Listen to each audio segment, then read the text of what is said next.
Alright, people. All the chem people in the building, 67 chem people in the house. Are you ready to do some chem? This is Jan 2019 paper. An experiment was carried out to determine the percentage. No. We can't just jump into the paper just to let me read some comments and thing. We had the skylark a little bit. Weldon, Fox, Samantha, Ragunan Singh. Hello, Nyasha, Victoria. Maths will be at 11. Yeah, we're doing some maths too today. Today's our real rough session. Ooh, and I had some classes today, and my students are looking out of it today, but the grind must go on. Trevor, Ramcharan, big up. Jesse, big up. Patrice, big up. You every night. Trevor, no. Lily, Hannah, Cool, Kimani. All you know what to do, press like on the video, let some more people jump out. All the camp people who had a no. This would be good revision for people who never did it before, who never did the January paper. This would be really good revision if you do it already. Good revision. Yeah. Hello, Abdullah. What school I went? I went to school, Presentation College Shagonas. The best present, you know that. Isa Marie. Good night. Anel, good night. Jeremy Ramlal. So it came easy with the calculation, but I just have problems remembering definitions. Yeah, that's my thing too. So you already know I do a lot of maths on this channel. I'm a maths teacher.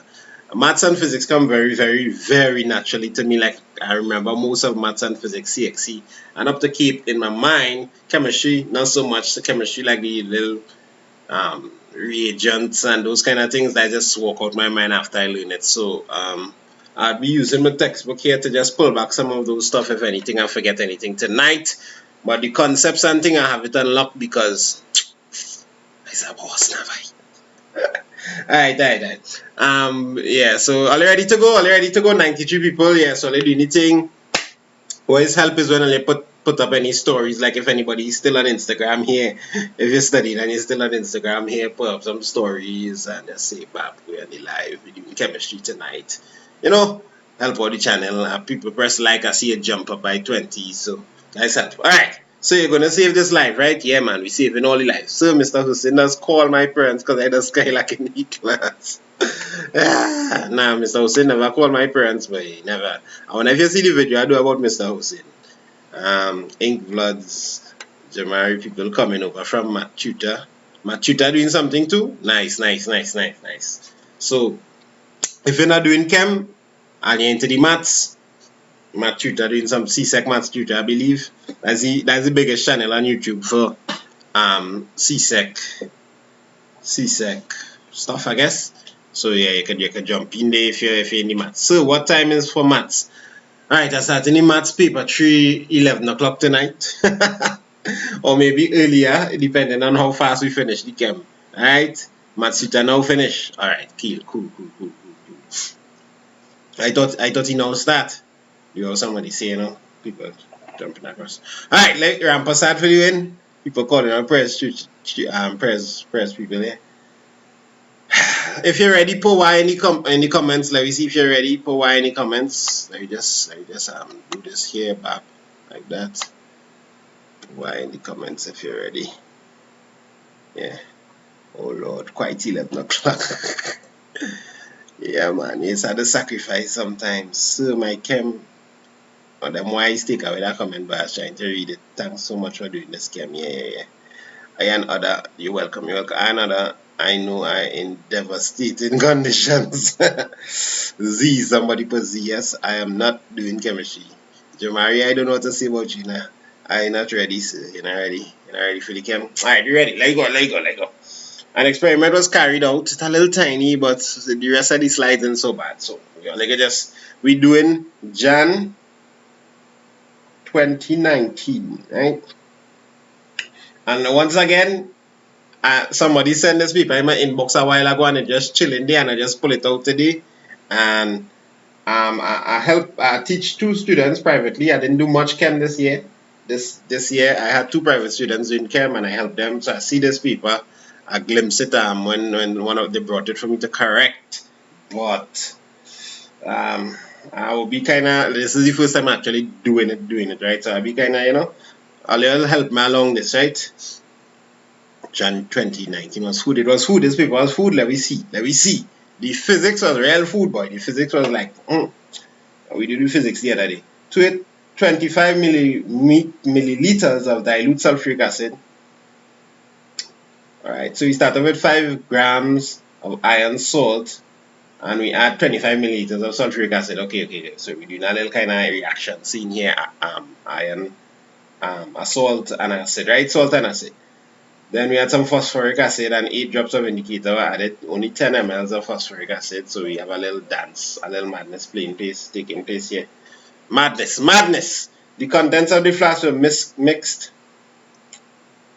and titrated against 0.02 moles with DMP. So we got to do some calculations in the next calculation kind of scene. I don't see how this is going to be stepping through calculations here.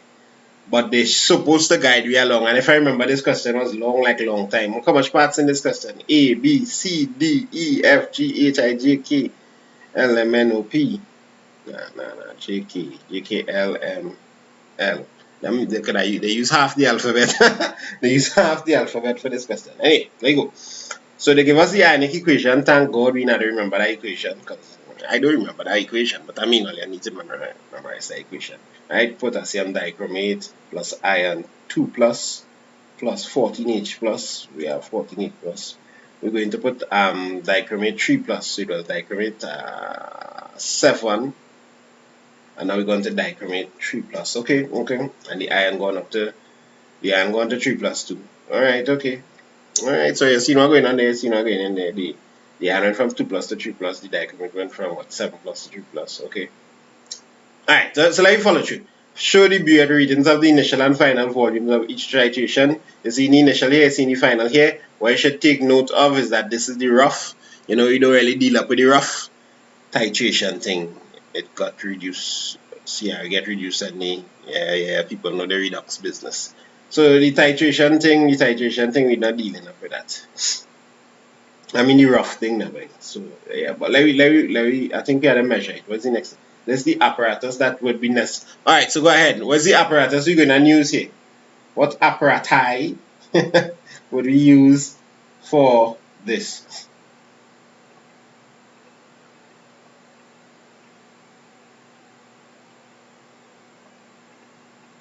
Chem exists to kill children. You block that out. My chemistry even exists, man. See, I get it. The apparatus is a pipette, burette, measuring cylinder, funnel, conical flask, retort stand. Yeah, I think that is it. So we had a pipette, we had a burette, we had a conical flask, we had a measuring cylinder. Did we have a measuring cylinder? We really have a measuring cylinder. What are we measuring? We definitely need some beakers. So I put 2 beakers.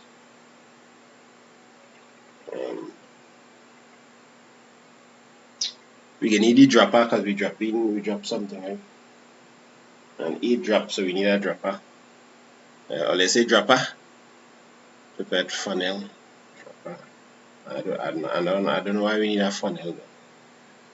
8 drops, so we need a salt. Nah, we don't need a funnel. And they already gave you the materials, right? So the materials was these chemicals here. So material is chemical, apparatus is like the apparatus, right? Apparati. Oh yeah, the burette stand, you could probably say that retort stand. But I don't know about nothing about no burette stand. I just know about retort stand here. So the pipette filler. What pipette filler you talking about, boy? We always use we mouth for that, boy. Always get pipette filler and thing, man. You can put that if you want, but I know people is busy just sucking that thing up.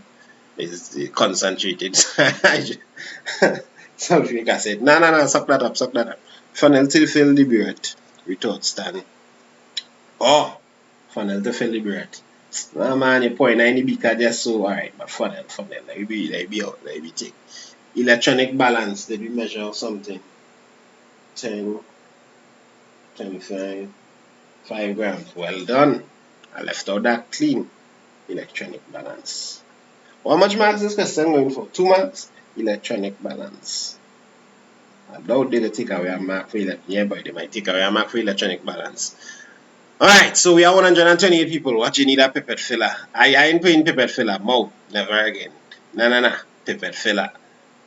But it's just 2 marks for the question and CSEC want all that. Yeah, but I find it like this is going on and on, but all of these here used. Alright, let me done with that.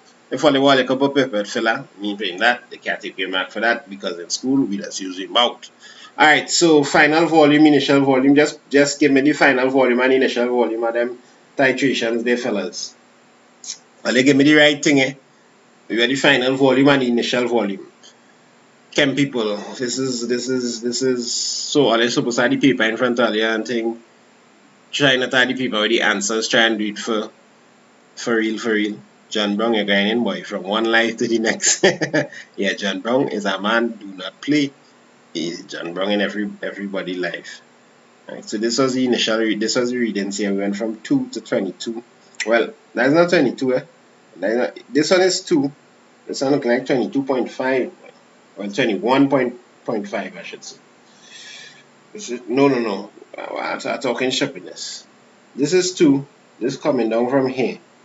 So this is 21.95. Because remember, this is 21. This is 22, so you're reading downwards now. So it's 21.95. I would put 95. 21.95 for that one. So I will call this one 21.95. I'll call this one 2. They're going to be 2.00 since we're dealing with 2 decimal places. How much you call this one by? 1.85. 1.85, you're seeing it? You're actually seeing it going in the middle. 1.85, I'll call this one 21.85. You're watching the bottom of the meniscus, eh? You're not watching the top. Don't watch the top. Don't watch the top. Watch the bottom, right? 21.85. This one, what is looking like, people? 1.5. 1.5. Don't forget the 0. Since we gave it 2 decimals. Gosh, this thing only sticking. And this one look like about 90.50. 19.50. Yeah, so all them readings, they look good. Let me start to take away and see what happens now. So 21.95, 2.00. This is 19.5 there. 19.95. I'm gonna get a different color pencil. You always do it here in this live. These are different colors and things, just to make the thing look good. 19.95. 21. Yeah, let's forget about that. It's chem time now. Screen that for me, it's not about the elephant entirely. All is still talking about this elephant from Let By. That elephant really scarlet, boy. And they'll be talking about that elephant, and then there's old people and think, grandson, come let me tell you about this elephant. When I wrote CSEC, there was elephants. Well, it wasn't really about an elephant. It was about a man with elephant. Well, we say titis, but like I don't know if that's the real terminology for the sickness. A homeless man, a homeless guy, or a vagrant or some kind of thing. 1.50. This was, and this was. So we just subtracting 18.00. We just subtracting over here. That's all we're doing. We just taking away 2 numbers. Alright, so we collect 9 marks for that. My God. You see how in the beginning there's giveaway marks in physics and chem in the start? Well, I'm starting to think this was food, boy. If they're giving away marks for that. So let me see how it's going. Alright, use an asterisk to indicate the titration that we not really taking into account. So let me know where the asterisk going to land, people. Who asterisk we going to knock out? Who going to knock out? Where to put the asterisk? When you're doing maths, it was a homeless man. Alright, well, listen, we done the exam. There's nothing we can change. All we could do is pray we get good grades. I see people holding prayer meeting and praying at the whole of the Caribbean dance. Ice and cheese. 1 and 2. 1.2.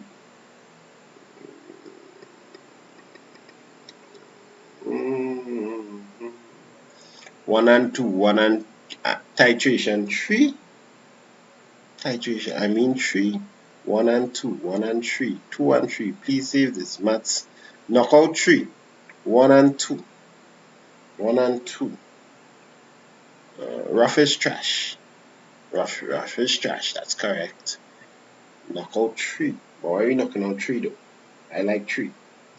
That butterfly one. Right.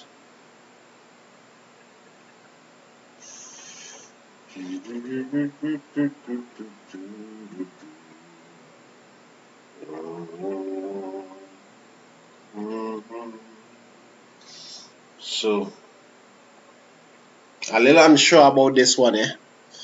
I ain't teach chemistry in such a long while. I ain't know for this. From what I used to know, what we used to do is knock out the rough. So we knock out the rough and average the other two. But titration 3 really dropped, and I want to know why. 1 and 2 because they're the closest. And then that's which one we're using, that's how we're knocking out. If the rough is trash, right? 2 and 3 so far apart. We use the 2 closest. Yeah, I feel I will go with the 2 closest for now, eh?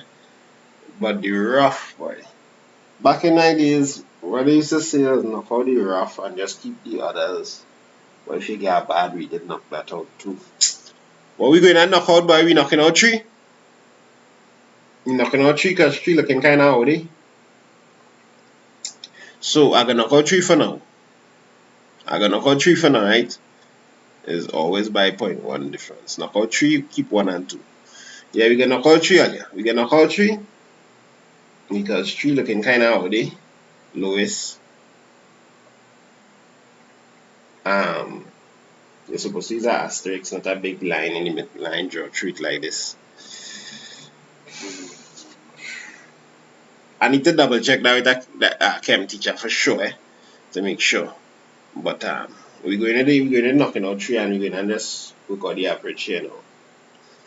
The rough is usually incorrect, but in this instance, since it's so close to the another value, 1 and 2, since 3 is much different. Yeah, that one my engineering brain saying to do that 18 is just kind of off, right? The rough is normally trash, right? Rough is trash, but the rough turned out to be not trash here. So you hold that asterisk now, brother. Alright, hence calculate the average volume of potassium. Well, everybody know how to do average. What you getting for average, boy? 19.98. When we add it up, we get 19.95 plus 20.00. And it's had to be kind of peculiar about the titration results because, so I guess like 19.975 or something, 19.98, because it's can't, this was the what unit we dealing with here. What unit we dealing with here? Normally CM cubes are feeling a CM cube kind of vibe.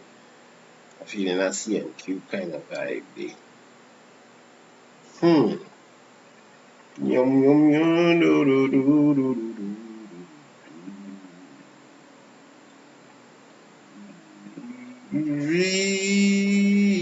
CM cube for that. There. Yeah, so you have to put the asterisk on the ones you're using. Use an asterisk in the credit titration later should be used. Oh, thank you for that. So I didn't read the question, get there? So we asterixing down these 2 boys. That's why people are saying the opposite thing. So that's why I was getting more worried. Alright, so everybody was talking sense. I put the asterisk in the wrong place. Thanks and blessings. Alright, so I didn't read the question properly. My fault. So we asterisk down them 2. We will call the average and then we go on to the next part of the question. Using the information, calculate the average number of moles of potassium dichromate used in the experiment. So how are we going to do that now?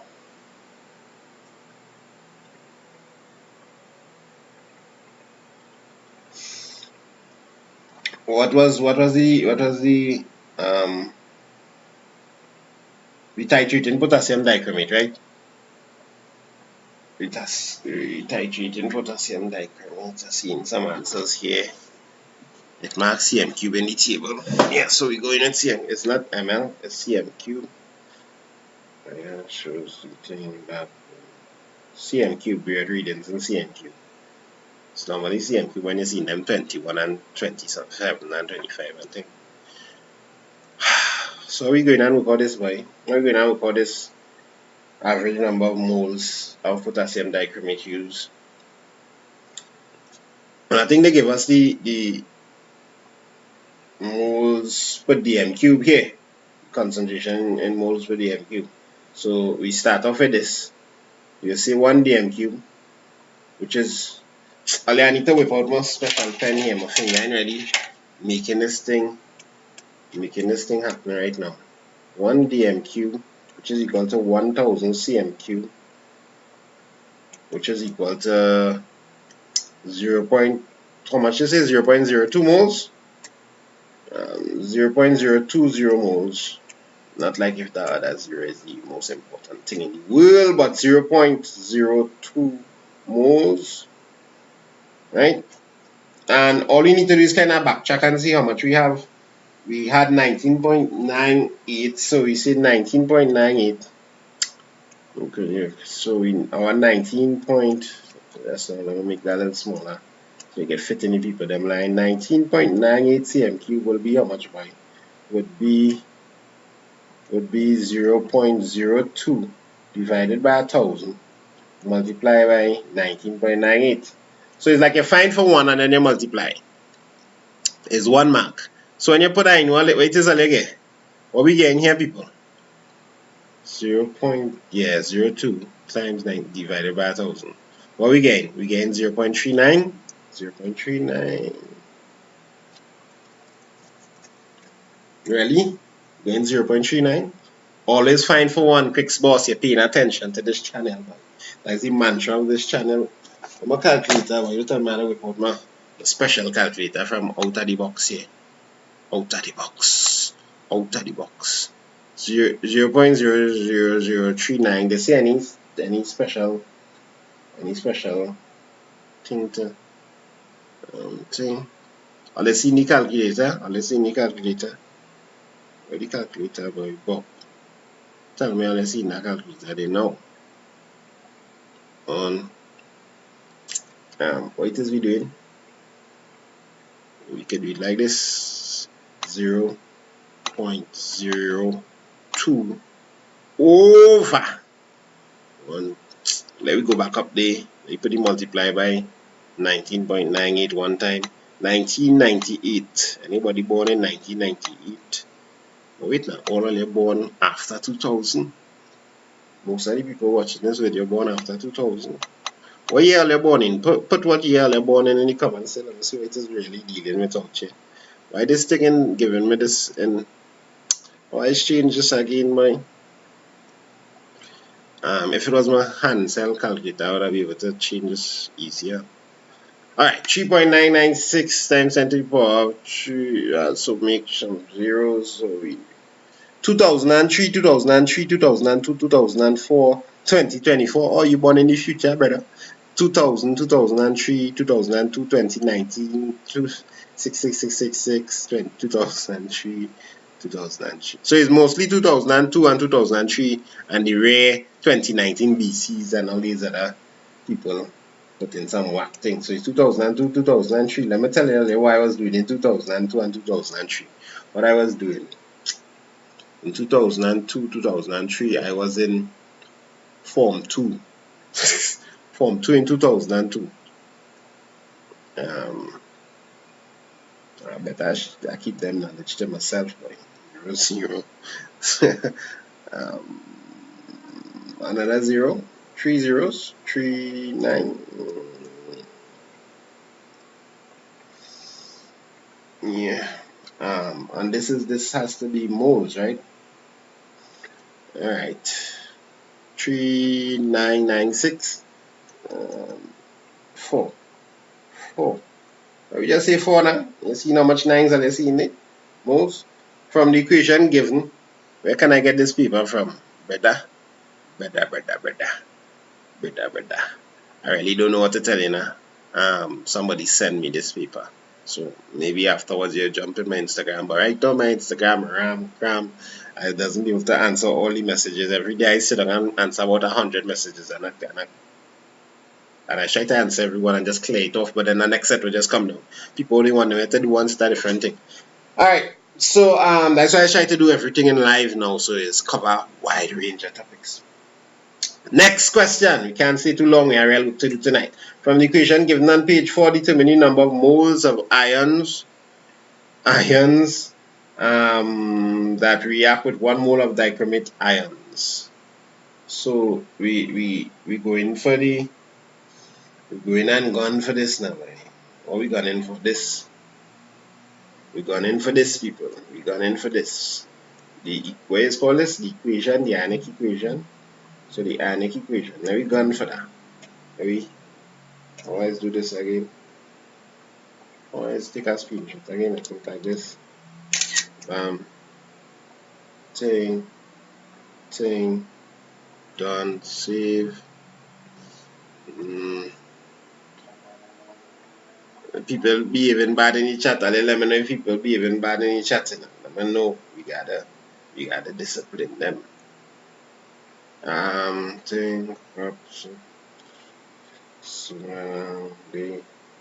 So what is telling me, boy? It is telling me 1 mole of potassium dichromate would react with 6 moles of iron. Alright. So it's a 1 to 6 ratio. So then you just use that ratio and free up yourself. Trying to show off with a nice calculator. Oh shucks, I'm blocking here. My calculator blocking. My calculator blocking already. Alright. So the calculator. Sir Abdullah just messaged me. Alright. Okay, I'll keep that down. Alright, so from the equation given on page 4, so again I want a 6 ratio. Right? So every I'm going to write this for you.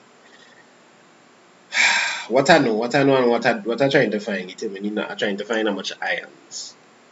Right? So okay, so I'll like with one, can write with a highlighter code. 1 mole of this equals what? 6 moles of Fe2. That's what we're trying to find, how much Fe2. Yeah. So which means 0.0004 moles of that would be equal to 6 by it. I ain't even want to put 6 by that, right? 6 4s are 24. Moles. I put in ml and I'm making it a feeling I'm ml vibes. Moles of Fe2 plus.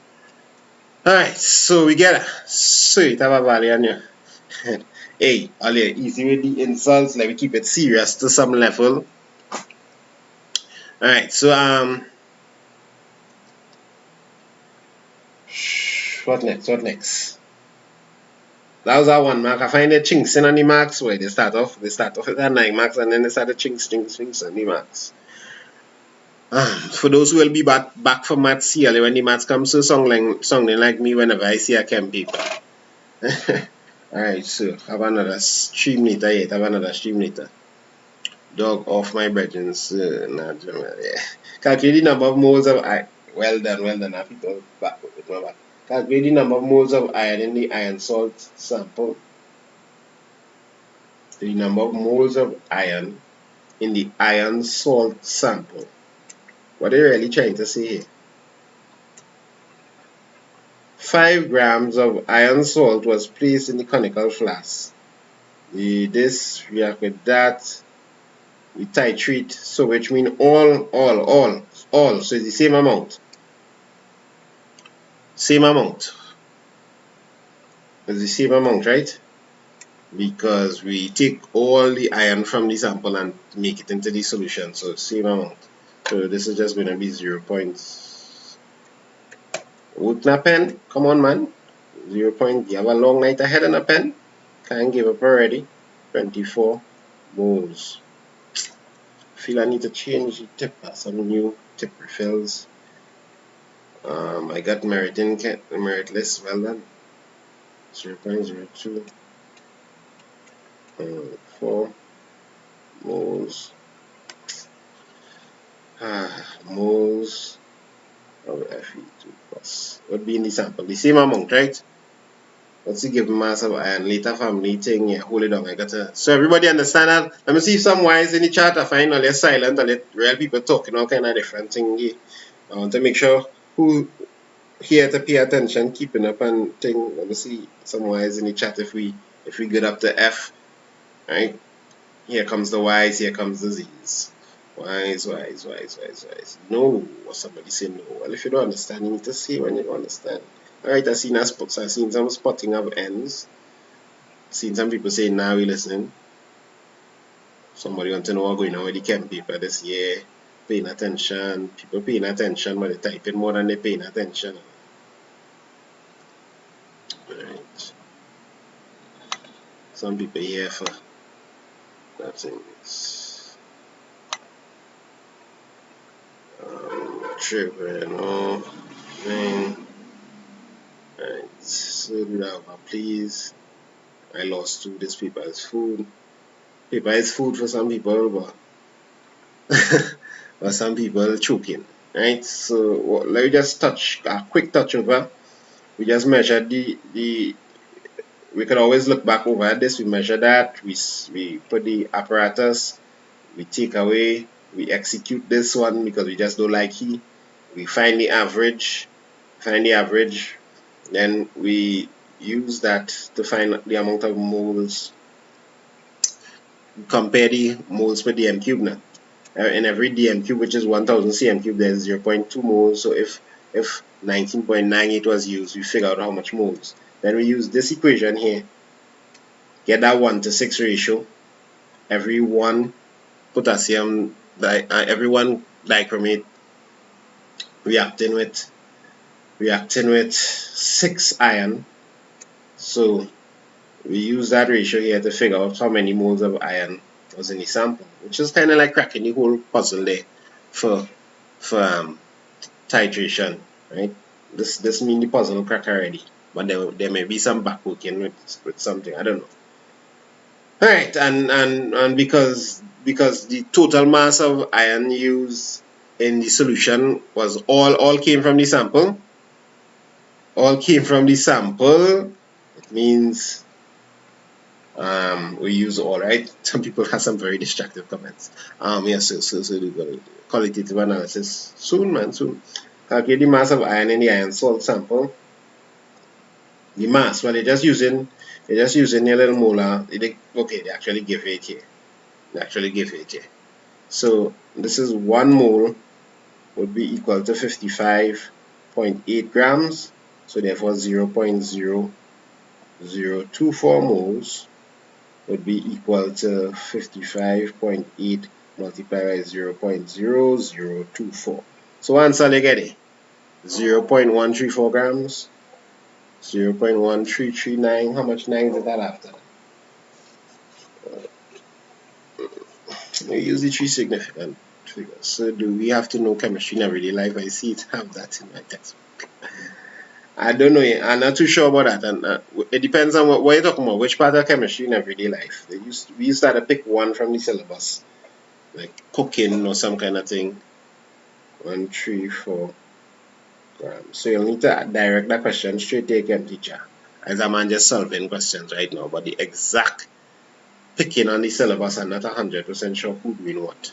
The last question in this paper had coming up to the last. Calculate the percentage of iron in the iron salt sample. How are we going to do that, people? How are we going to calculate the percentage of iron in the iron salt sample?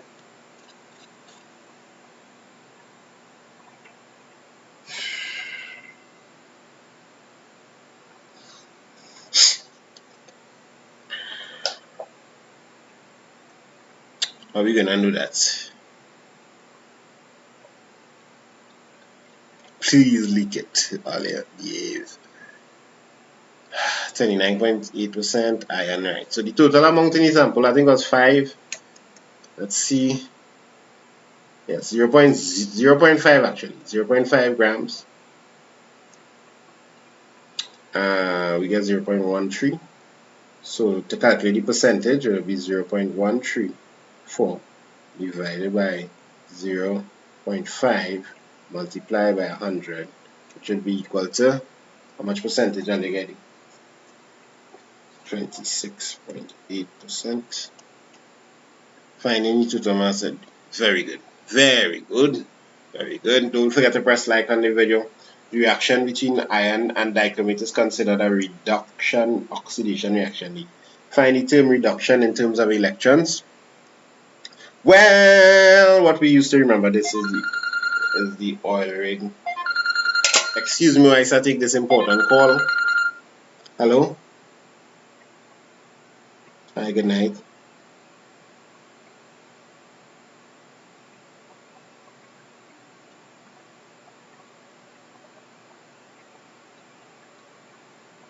You're calling to what? Oh, who's this?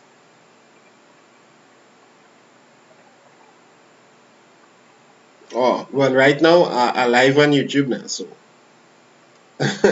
so I can't think like cool. Alright, back to real work here. Reduction is the gain of electrons, is the wifey. Nah, it's not the wifey, it's not the mother-in-law. So you're real wet. Nah, it's not anything for it's dry. What is reduction? So what we're talking about oil rig. Oil rig oxidation is loss of electrons. Reduction is gain of electrons. So we can just say that reduction. Already handwriting going to be distinct tonight, but reduction is gain of electrons. Alright. Sensia, maybe it was a little Sensia call, but I said let you know now. I said let you know. When I'm doing the live, don't call me when I'm in my live. Alright, so in the reaction, Fe2 plus acts as a reducing agent. You find the term reducing agent. What is a reducing agent then? What is a reducing agent? What is a reducing agent, especially in terms of electrons? Don't confuse the reducing agent with reduction, peeps. Yes, that's important. See, Alenodi undergoes oxidation. Yeah, but that sounds passive now. Well, reducing agent is something that oxidizes a chemical. No. Something that gives electrons. Yes. Reducing agent is an oxidizing agent, is a substance that loses electrons. You just say a reducing agent is an oxidizing agent, right? I don't know. That's like saying black is white. A reducing agent loses electrons and gets oxidized in a reaction. I will take that for 2 marks. It oxidizes, loses loss of electrons. Something that receives electrons and a reducing agent is the gain of electrons and causing wow, people are real confused about this, boy. People are real confused about this. Reducing agent is the gain of you're stating that all wrong, Jesse. Something that loses electrons, yes. Reducing agent brings about reduction, yes. But you need a little more than that to collect polymer. A reducing agent donates electrons, yes. That's better. Reducing agent causes another to be reduced. Let me see the exact definition they're teaching earlier. These days, the reducing agent, since reduction is gain of electrons, a reducing agent will help the process. A reducing agent will be saying here, you hold some electrons, so the reducing agent loses electrons and gives electrons to another substance. And why is it doing that? Remember, oxidation is lost. So why is the reducing agent is giving electrons to somebody? The reducing agent will become oxidized. It's like I have an example here, but I don't know if I could use it now. But what year? Let's say you're born in again 2002. Can I use that example? But alright. So a reducing agent It's like, alright, I don't have an example, but I normally have just a real examples in my mind. Just you know, I had a miss. Now you see the exact definition, they were a little hold long. I find that sticking long in this question. I need to keep up the pace a little bit.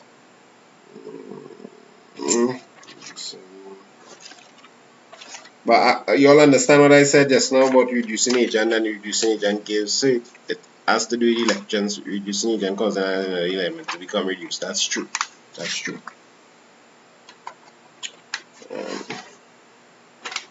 So what are we saying here, boy? One reactant causes another reactant to be reduced. That's what they're saying. That's all they're saying, man. Right. So I would say in terms of a reducing agent causes an element in a free state or an element in a compound to gain electrons.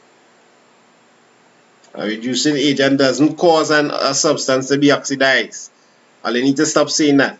Stop saying a reducing agent is an oxidizing agent, and stop saying a reducing. Are you trying to get me mad here? Depending on where it is on a series, so it will become oxidized. Reducing agent is a substance that reduces a chemical compound, usually by the donating electrons. That's cool. That's cool. Full marks there. Alright, so reducing agent.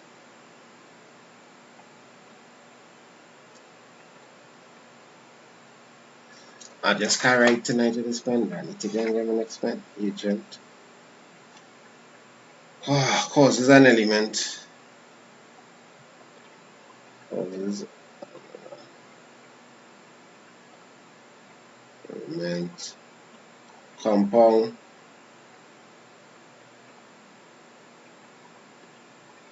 to gain electrons. Gain electrons.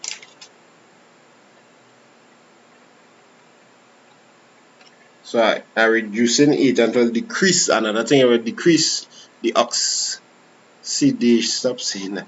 Will decrease the oxidation number of another compound. An elemental compound that loses the electron using after the process of oxidation. So all of them things are taken. We sung insensible there now. So you can take this, a reducing agent causes an element in its free state or an element in a compound to gain electrons. A reducing agent causes the oxidation number of an element in its free state or an element in its compound to decrease. That's just memorizing thing, but just make sure you understand what it does. The understanding behind it is since reduction is gain of electrons, right? Since reduction is gain of electrons and drop in the oxidation number as well, a reducing agent will help these things come across, right? Alright, calculate the oxidation state of Cr in Cr2O7. Well, we know O is 2 minus, right? Go ahead, tell me what will be the oxidation state of the Cr in this. What will be the oxidation state of Cr?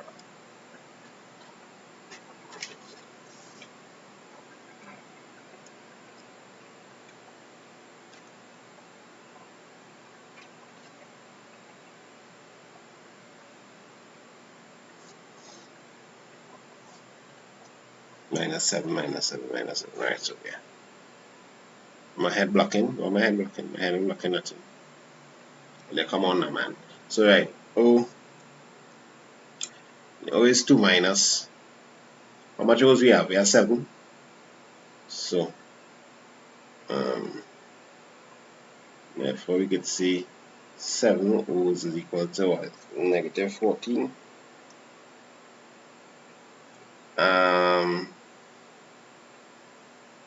Which part this is though? There's something a little fishy here. Potassium 6, chromium 6, potassium dichromate. Alright, if you say so. Potassium will be 1, K2. Alright. Well, if I just doing what I had to do, I gain 6, but I like a normal with 7 in my mind, but I gain 6 here. So we can just live with 6. and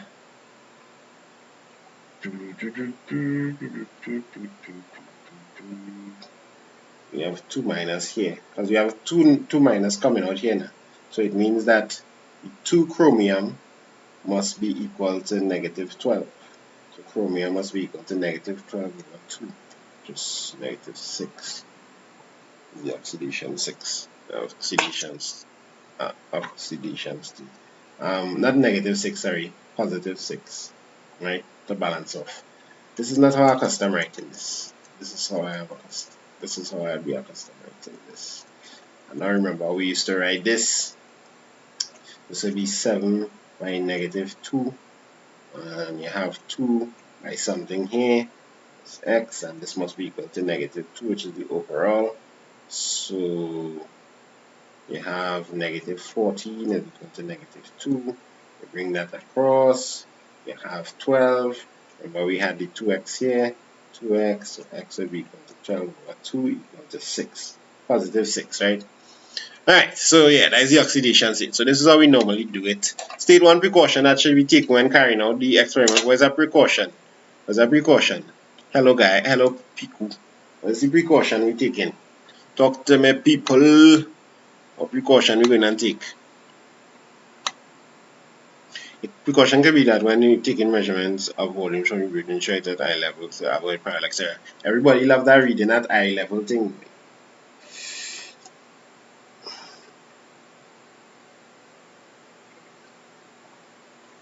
Yeah, let me see if I can get any other thing about eye level. Use tongues to transport hot objects. Yeah, that's a good precaution. I mean, if you pay it here, you get 0, but it's a good precaution. A good precaution is to use a...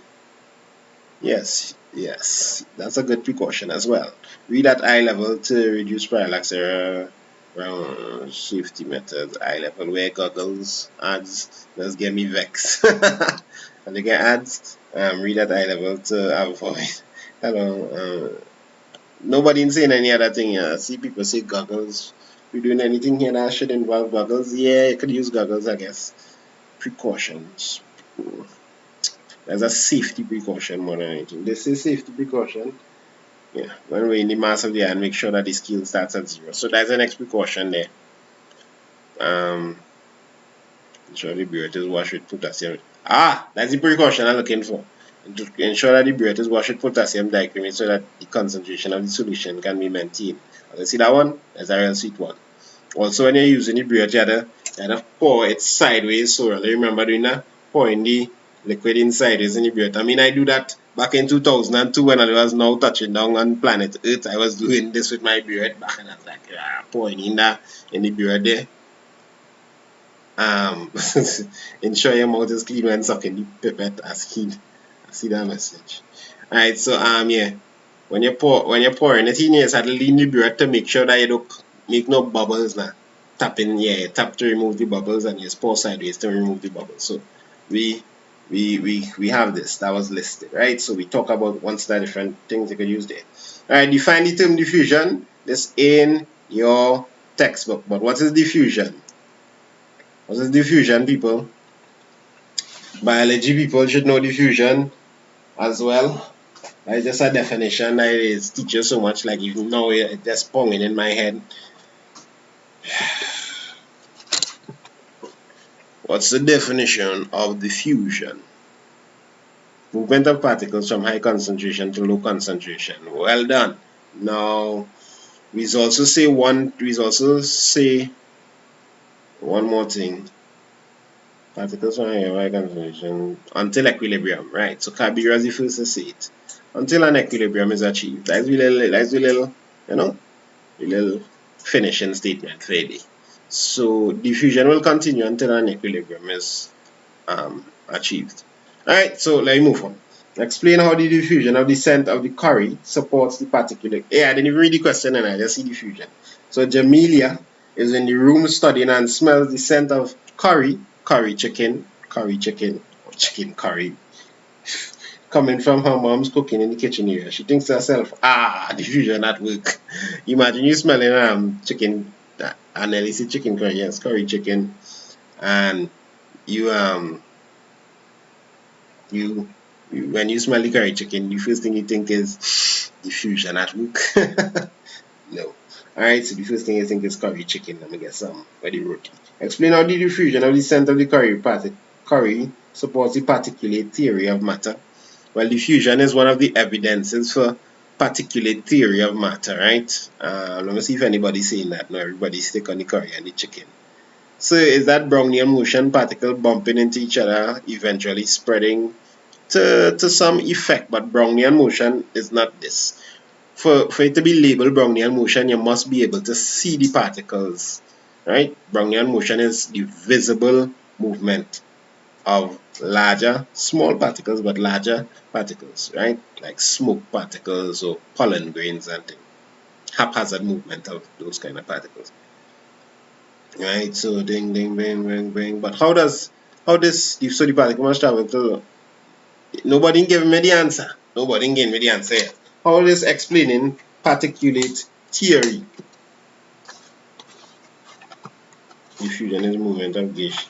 I do everything is made of constantly in motion. Okay, particles from carries diffuse into air. Okay, yeah, you're saying nobody answer. Nobody get that 2 marks yet.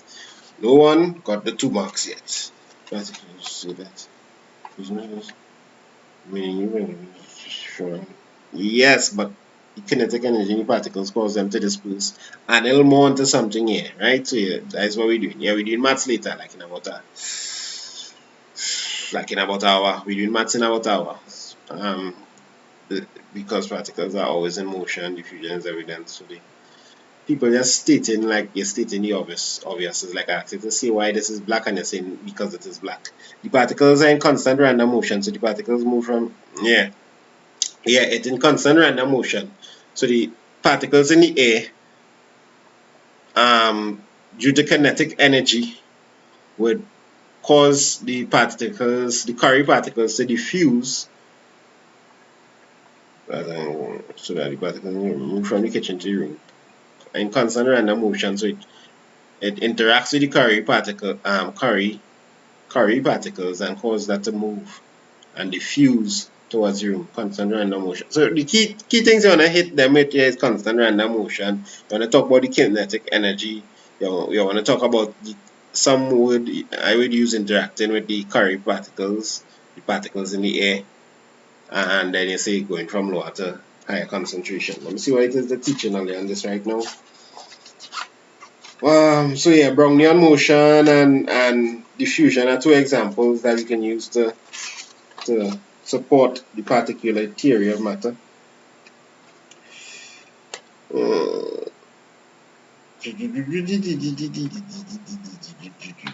Collide is the word I was looking for. So they collide. Molecules collide with the curry particles, and because of the kinetic energy, causes it to move. Yes, until it's evenly distributed. So it travels along from the kitchen to the room. So all that is what you want to see, right? So this was explained. I'm gonna take my time and write down my pen and barely write it. So you catch an idea of that. So I thought Brownian motion is the one with the water under the microscope. Yes, that is an example of Brownian motion as well. Congratulations, Jamel. Sacrifice osmosis 2. Yes, osmosis 2. Correlation between okay, Jamel. That's it for you. Alright, so we're going forward. Diffusion is a process that can also occur in liquid state. How the arrangement of particles in a liquid differs from that in a solid and a gas. This is textbook again, but we'll talk about it. How does the particle in a liquid differ from the particle in a solid and a gas? Yes, there will be frequent collision. I mean, this is like the first thing they teach you in chemistry, right? How particles differ.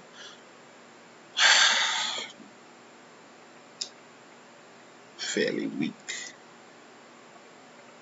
But we talk more arrangement of particles here, right? We talk about arrangement of particles. Solid particles are arranged in fixed regular lattice structure and vibrating. Right, good. In solid, the particles are rigidly fixed. No. But use that with lattice. Use that lattice word there. We love that lattice word. That lattice word does make everybody happy. In solids, the forces of attraction are very strong and they're tightly packed together. They just vibrate. They don't move. Talking about arrangement, not necessarily the movement of the particles. But you could mention that. So they're packed together in lattice in a regular way, usually in a regular way.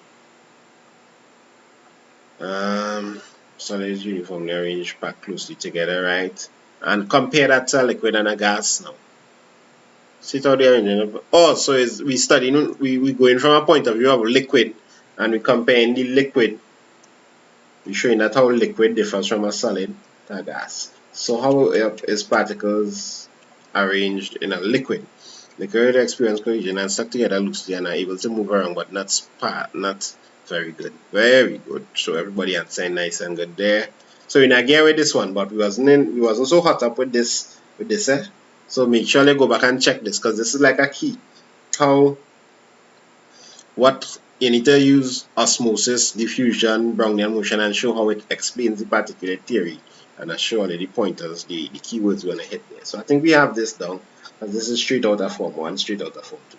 Apart from diffusion, identify one process that supports, well, we talked about this already, Brownian motion, smoke particles in it, right? Cool? Brownian motion, smoke particles. Smoke particles. and yes, God blessing. I love your determination that you want to see it. Yeah, man, blessings. In which class? I have this in my class 11.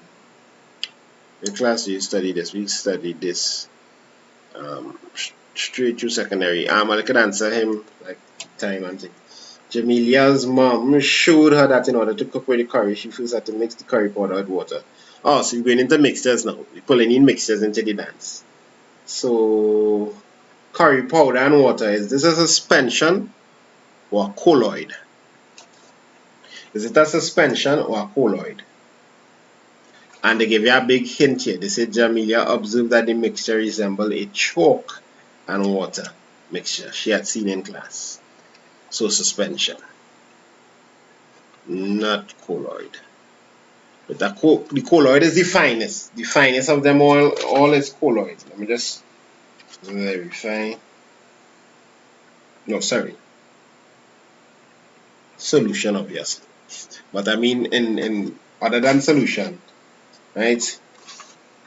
So what's the difference between a colloid and a suspension?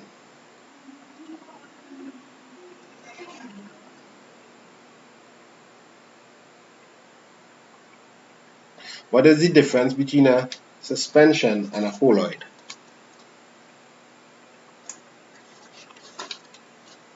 Right, when left on its own, it settles. Suspension because not homogeneous drug. Very good. Right. Colloids don't settle, right? So give me some example of colloids. Give me some example. Colloids scatter light. Yeah, I think so.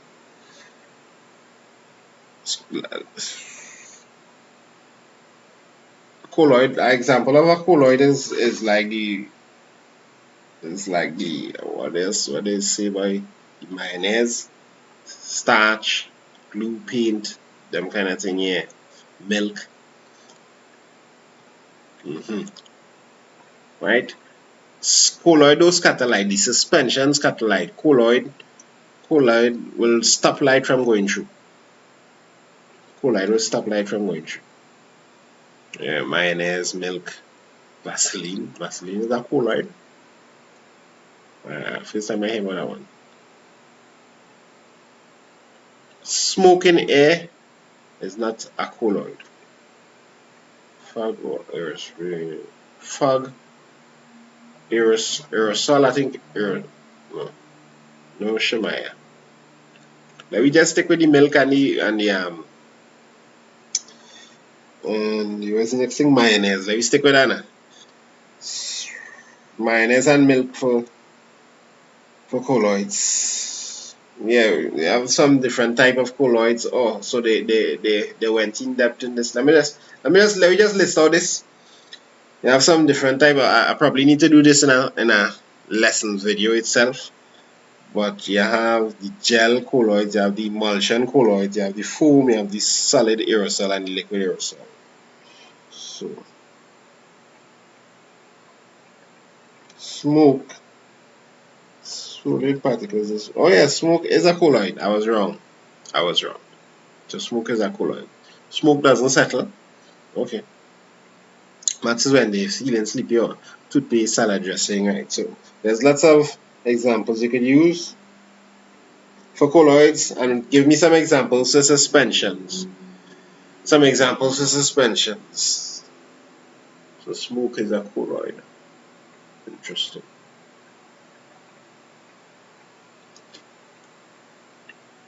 And this is the most appropriate technique that would be used in a school laboratory to separate this mixture. So you have sand and water, chalk and water, mud and water, them kind of thing that could settle, right? And you're always going to use filtration, right? Filtration to separate these. Beautiful. Right, so pull it out, draw a label diagram of the apparatus. So everybody know how to draw a little filtration separation apparatus. We have the you have your flask. I'll forgive me, this pen in walking to it. It's looking so horrible.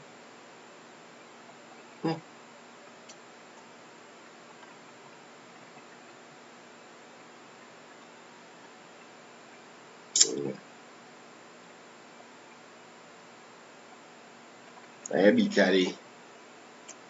It didn't make no sense me drawing this right now with this kind of only pen operating. And then that's a filter paper. That's your basic setup ready. And you're pouring your thing inside it. It's important to know which one is which. This here is the filtrate.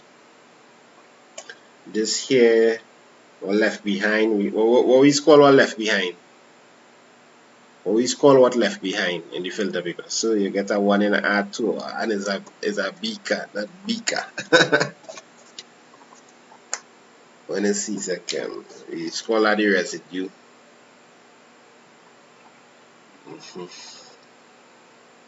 This is the mixture coming through here. This is the filter paper. This is the funnel, right? Alright, this is just a conical flask to hold the thing, and inside here is the filtrate. Enough of that, let go on. This is number 3. Compound A is a straight chain hydrocarbon with the molecular formula C5H5. C1 natural source of hydrocarbons, and 2 possible uses of the compound A. Go ahead. The Da Vinci of... I could actually draw pretty good in it. You can check my Instagram, I have some of my drawings there. I could actually draw pretty good, but I blame this pen. It ain't working too good. And something about this program, like it just doesn't pull straight lines. It just doesn't pull straight lines at all.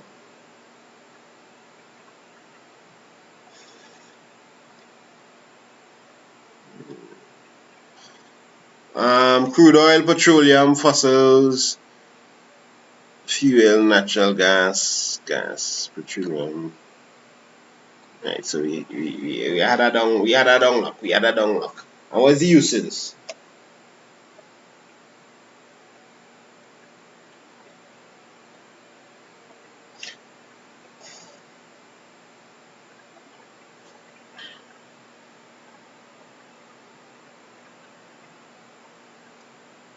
Crude oil. What is this? This is C5, so that is pentene.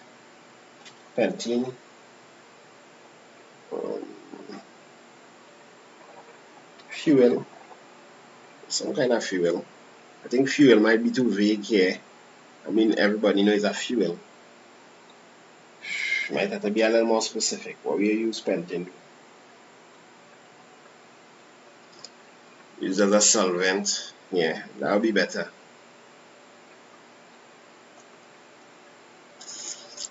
Fuel and solvent. So I will state both. Combustion. To work taxi dread. A solvent when C is greater than gasoline tends to use for making other hydrocarbons. Yeah, you get it for that. Fuel, bro, fuel and solvent. All right. I'll put the two just to, make sure, because fuel kind of vague. Everybody needs fuel. Jolly fully labeled diagram, so you just say just eat that food and collect that food. So far, nothing wasn't too harsh. It had some points, like the weirdest thing for me was the rough and that titration thing. And you just throw in some H all around it, and you call that George, right? I have a full out tutorial on organic chemistry that help a lot of people. So since I'm pretty sure that we have chemistry people here could advertise that one time, go and look up that whole organic playlist. How I going to make out and teach that class in 11 o'clock if my energy done and a negative here, boy? How that going to happen, boy? How? What next? Oh, I didn't even pay the next slide. Let me see if I could find the next question. How many more to go? How many more questions? State one physical property common to both compound A, compound B. I'll skip some questions. Drink cranberry juice. I wonder if I still have some cranberry in the fridge there. Yeah, I can drink some of that later. Between them. So define the term not biogas. What do you know? Not biogas. I'm cringing. I'm going to put.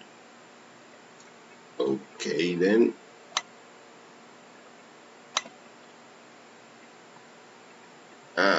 It's not George. It's Fenton and. You want evil to this like this.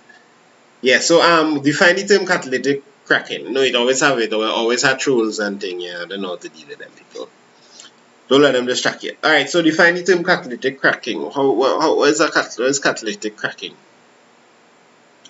Do a live for English review now. I'm feeling to do some English and I really hate English because English is so subjective, but I'm pretty good at English.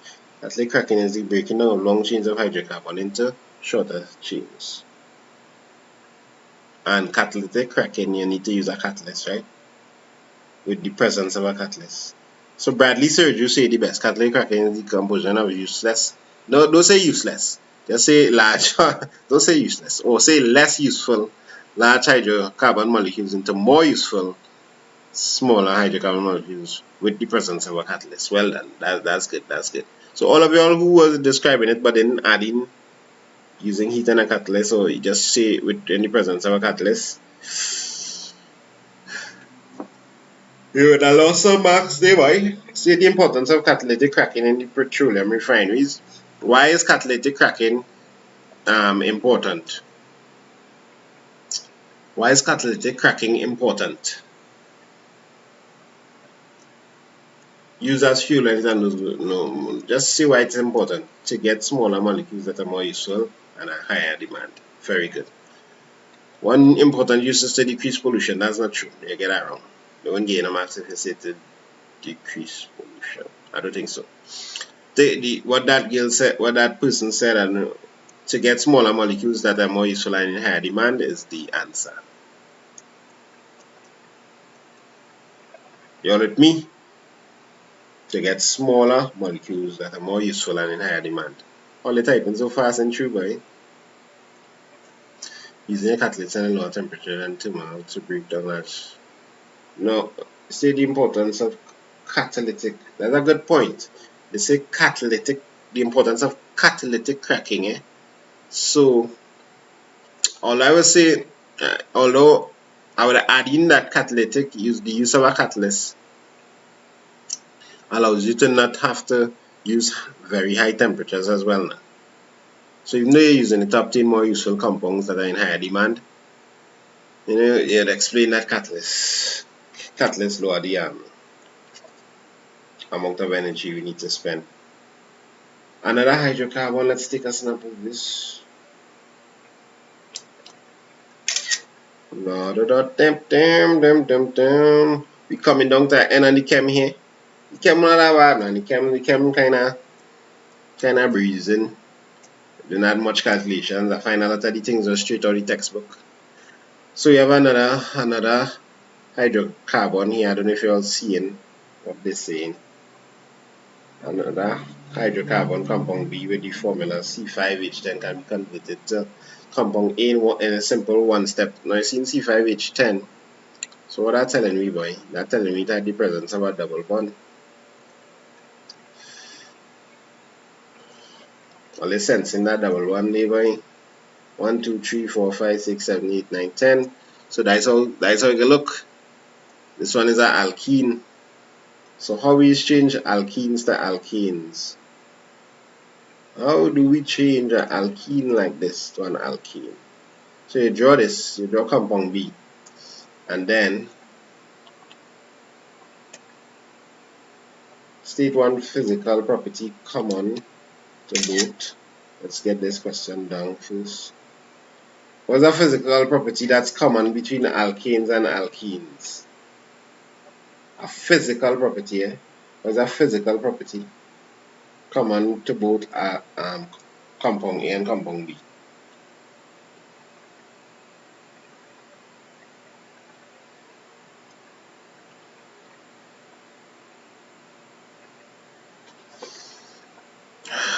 So we're using hydrogenation here, but what is a physical property about liquids? The two of these compounds here would be liquids, okay? Low melting point, yes. Melting point about both liquids soluble in water? No, they're not soluble in water. Both of them insoluble. Alkanes burn in a clean flame, alkanes burn, yeah. But that's not similarity. So both are flammable. So flammable, yeah, we could call that thing low MP, yeah, relatively low MP, insoluble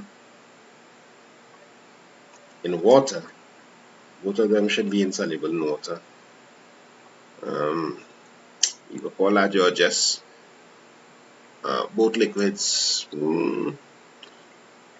So did they ask us to change it? Because like I feel they wouldn't. No, they didn't. They went on to ask this next style of question they normally ask with alkanes and alkenes. Yeah, but I'm really running out of energy here, like my voice going. I hope I can really make this. I hope I can really make that thing.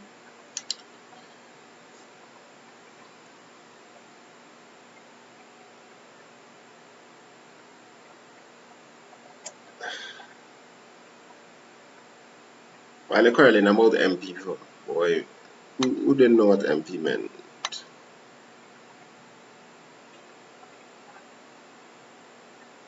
Alright, tell you if you make some coffee. Alright, so we in here now. So state which of the two compounds A and B reacts with bromine. So which of them you expect to react with bromine? Now both of them you could probably one ain't guaranteed to react with bromine. So the alkenes will react with bromine. So the propene will react with bromine. The alkene, he's gonna want to react with bromine because of the presence of the double bond. It's not propene, it's pentene.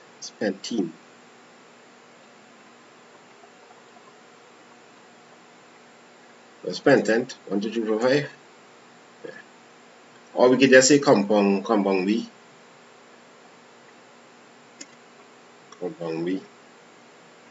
Compound B would do that. Say the color change that it is observe brown to colorless. Very good. The brown bromine vapors, you can just give them a shout. Write a balanced chemical equation. I'll hit me the chemical equation balanced for this. So we have C5H10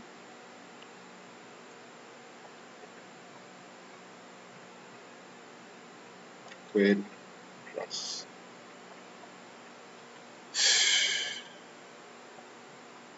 balanced chemical equation. Br gas Br2, Rho minus 2y, given you C5H10 Br2.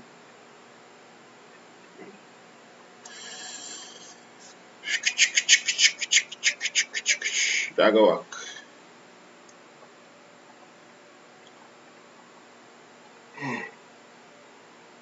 So yeah, that go work. Right? Remember, you're starting off with H10. Then you end up with H10 still, but yeah, add on 2 BRs. Okay, that go work. We can live with that. What's next, man? Question 4. So you're going into atomic chemistry here.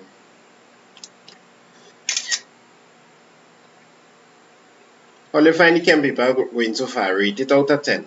Rate this chem paper out of 10. How do you find it going? Yeah, keeping this live, although you know my energy real low on this live and thing. But I'll keep it up because I think it will benefit a lot of people. Define each of the following terms: 10, 8, 8, 6, 7, 6, 8, 11, 8, 5, 7, 9, 4.5, 9, 6, 7, 0, 0. Lots of 7 by Zach. Alright, Zach, we get the idea. 8, 9, 8, 9, 9, 5, 9, 7.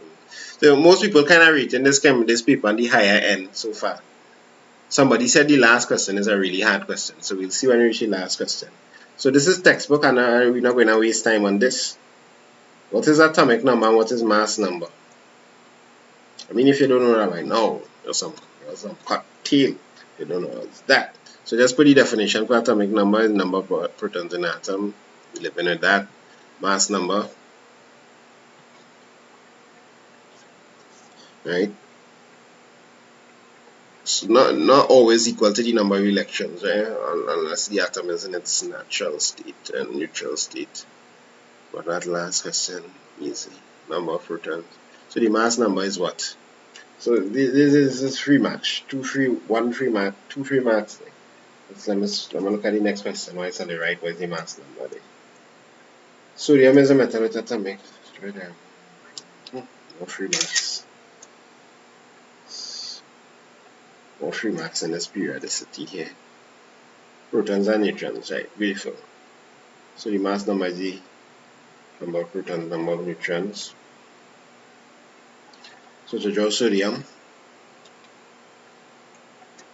how many electrons will be in sodium?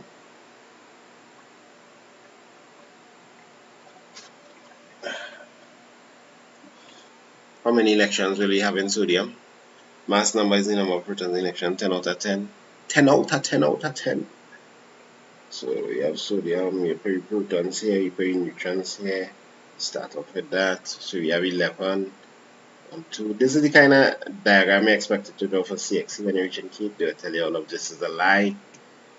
And then you have one final thing here, and you just put one of them solids, them they lying on the outside. Number of protons, 11. 11 and how much make 23, right? 11 and 12. Excuse me, so that is it there. Alright, so we good to go there. Elections. Who hear about James? Who heard about James Charles? James Charles is that beauty guru who on the next side of life, who living on the next side of life. And another beauty guru, what was it when they say expose him as being an egotistic kind of person who like a lot of what light spectrum said, and he ended up in trouble. He ended up in some serious trouble because apparently he's a bad human being. That is what Tati saying. He career ending and his number of subscribers on YouTube dropping like flies, but it looked like he deserved it. Alright, so let you go. Let you go forward.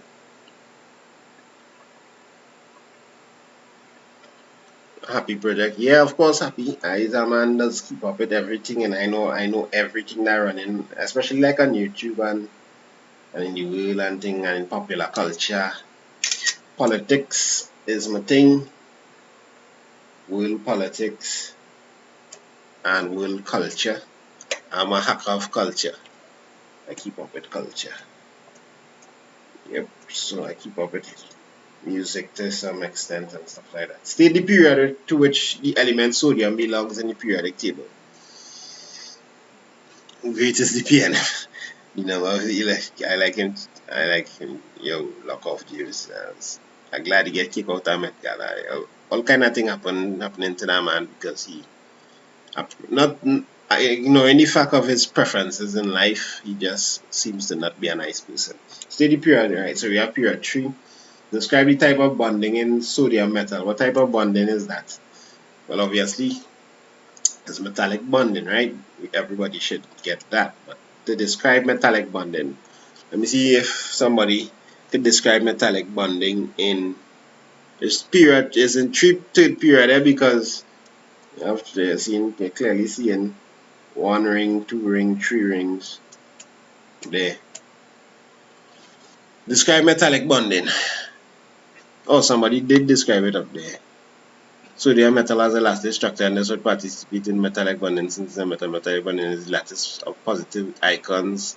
Icons, I think you wanted to say positive ions in a sea of delocalized electrons. Bradley Sergio, you're coming out strong with them definitions, boy.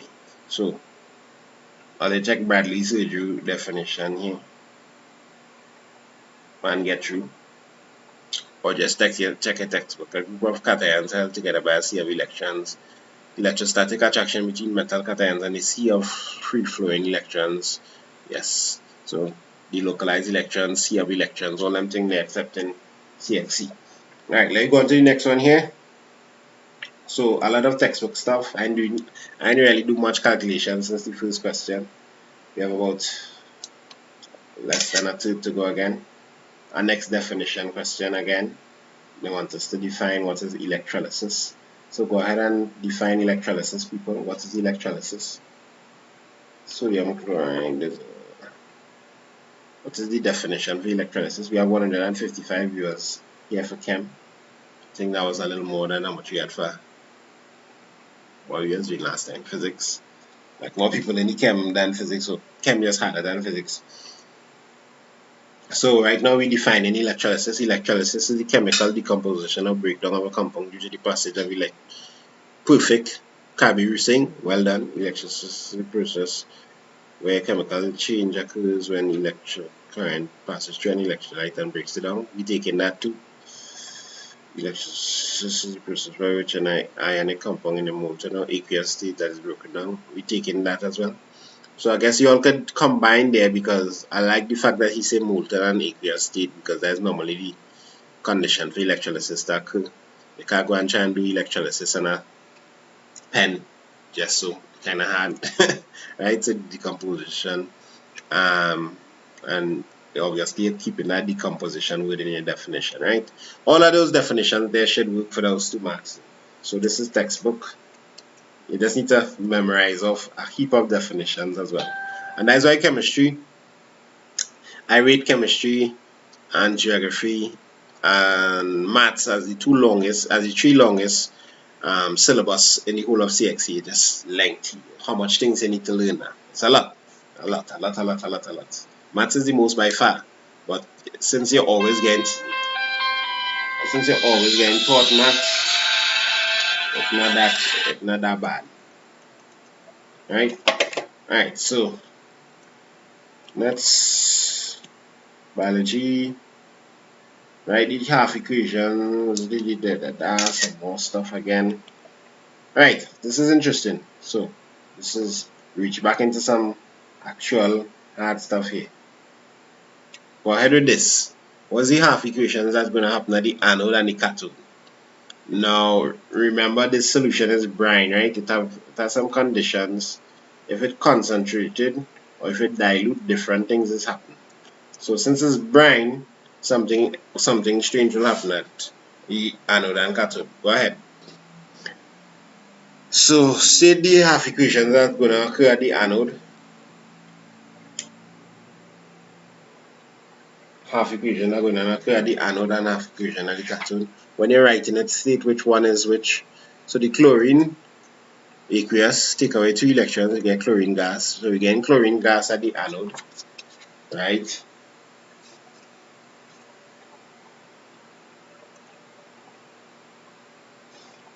and at the cathode we get in sodium solid.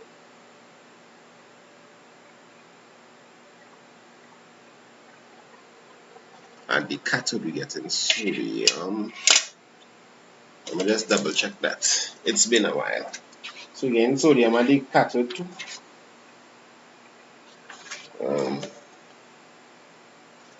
Well, what am I looking for? Electrolysis of aqueous solutions.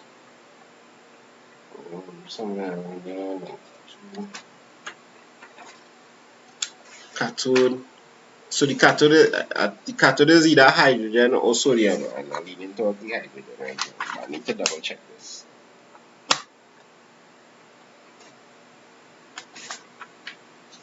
Woi. So we get the one with the chlorine correct because the chlorine is in higher concentration. But the sodium, that sodium one have a little touchy. Which one is it going to be?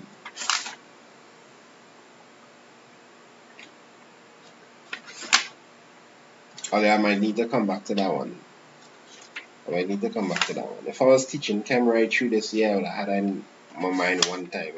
I know it have a little trick with that now, so I just don't want to go down on record saying the wrong thing.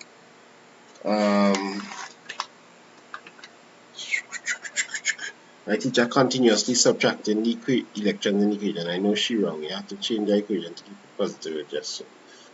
H plus is in lower though. H plus. That's it's hydrogen because it's in it lower in the series. I think it's hydrogen. People say sodium first and I kinda hammer. I'm not too sure. But like if I didn't say anything I would go I'd just put the hydrogen. Right, so we the equation, anyway, let me put the equations. So we have 2Cl minus aqueous subtract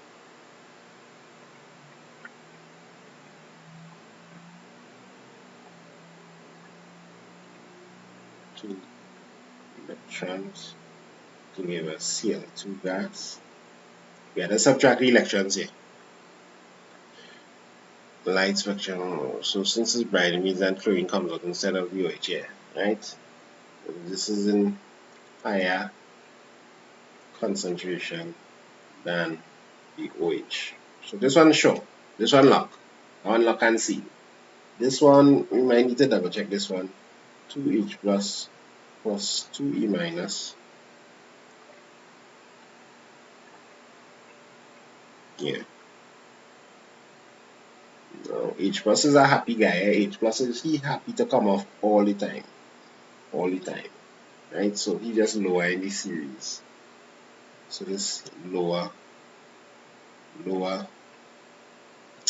pen, not tonight, lower in electrochemical series.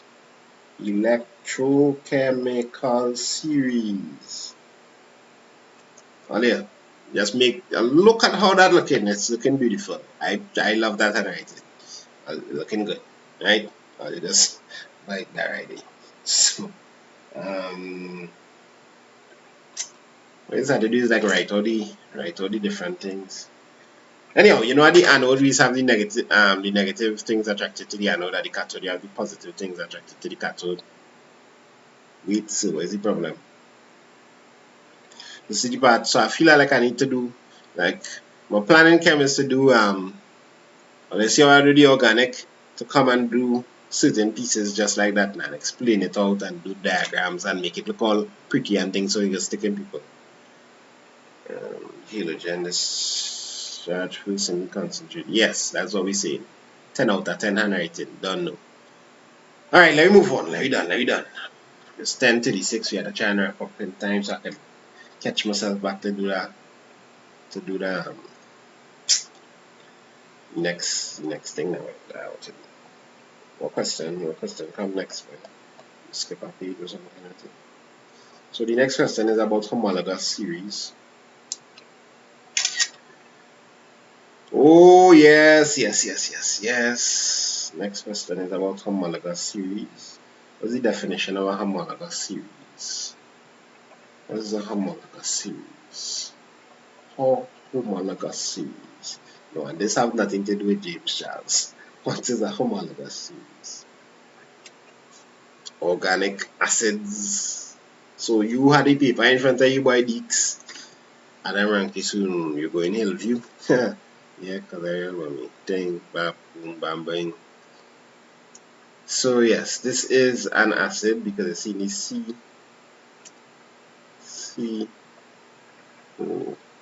C double bond OH. See that kind of scene happening. So you know there's an acid you're dealing with, and then it has these C's going on the road there. So yeah, this is a carboxylic acid. A homologous series is a series of compounds with the same functional group and similar chemical properties which members of the group contain. That's perfect. Yeah, you write that out from your book. Differ by the number of repeating units they contain. Yes, that's correct. Perfect. Who write that now, boy? Who write that? King Gamer 24. Well done. Right? Same functional group but different in formula. So this is a carboxylic acid. We're taking all of that. Just doing and see the exact name they're telling you there now. Alkanoic acid.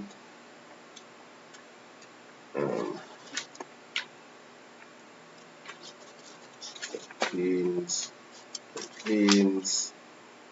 alkanoic acid. So carboxylic acid, alkanoic acid, whatever acid.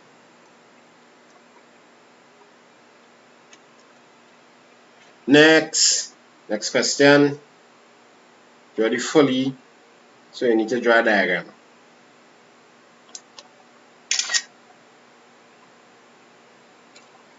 Write its full name. So what is the name, by the way? Butanoic acid. Butanoic acid. So I'm trying to draw on this thing here now. So if I draw in this, they wanted me to draw it. I didn't copy the question, right? So I'm just drawing it. What the hell it was? Alright, I had to copy the question because I forget what it was. No, it's over here. It's over here. 1, 2, 3. So it was like C O O H and have 3 after H.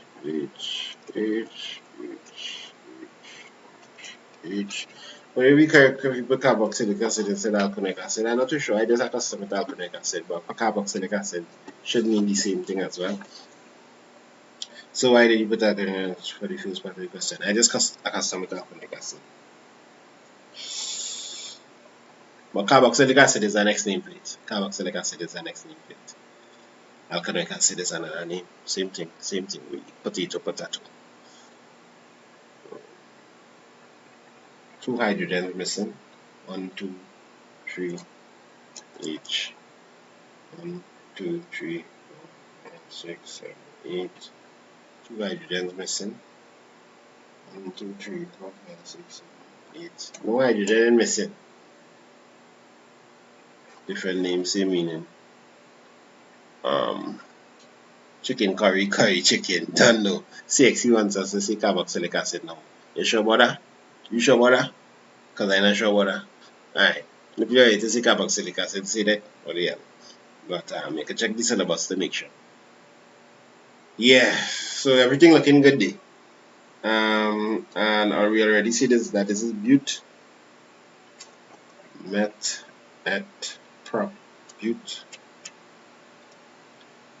acid.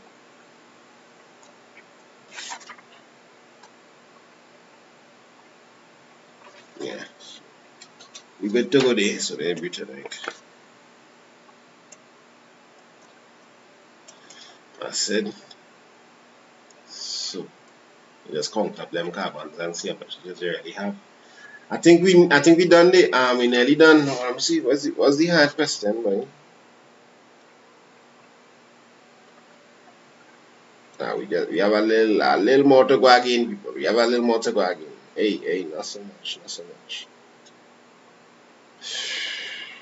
Compound D reacts it. So they want you to do the equation for esterification now.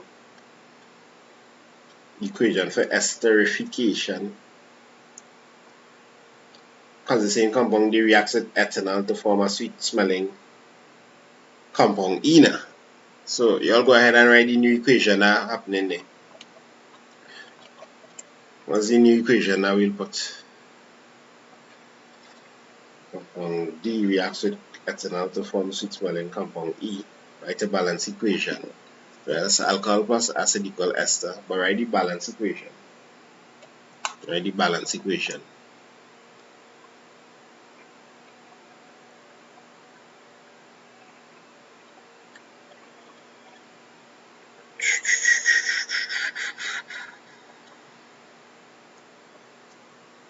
I'm just waiting for a little something in the comments there.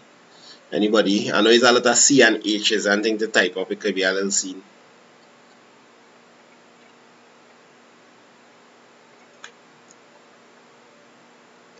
It could be a little scene. C3.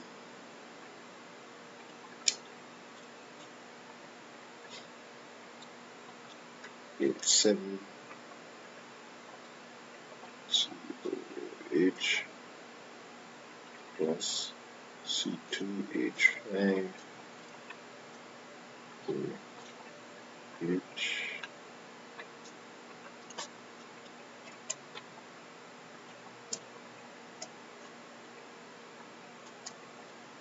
plus C2H5 H this reacts with ethanol, right? So yes, ethanol. Right, so what is happening now? And I mean, I do a whole video on this, so you can just go and watch the video, so I don't need to waste too much time on this. C3H7. So we're taking this part, throw that, the O, and now this, instead of H there, we put the other guy, C2H5. So this here is the ester part. Now we're just putting the remainders plus a hydrogen, 2 hydrogen and an oxygen, making water. Eliminate the water, right? Cool. So you put liquid here, the aqueous here. I think 100% sure. Let me just check for that aqueous. The ester, this was aqueous for the ester, people. Yeah.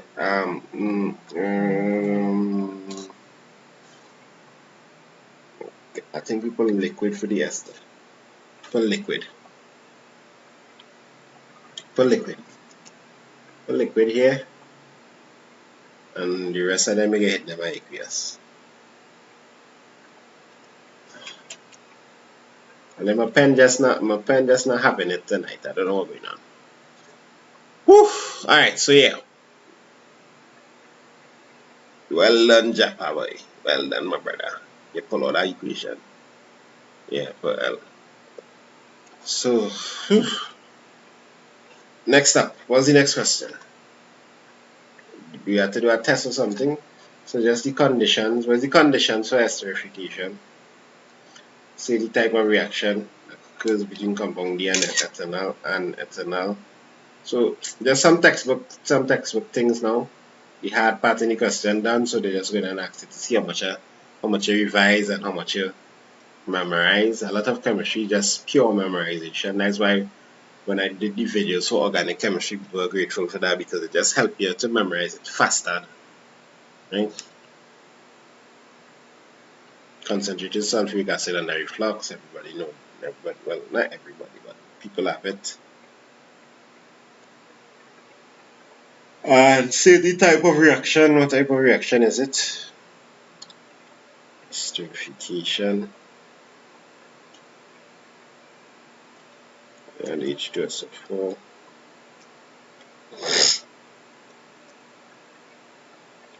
Concentrated flux heat. Nice. Compound D reacts with sodium metal. Compound D to produce a salt. This is the chukuna thing. I don't know if you remember this, the chukuna thing.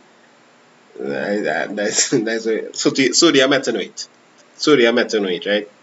So you have this acid here, C3H7C double bond OH aqueous plus the sodium solid. Gonna give you that kind of chukuna thing. So you're doing the same thing, but instead you're replacing this with sodium. Anybody write out yet? Verona can't write it out. Yeah.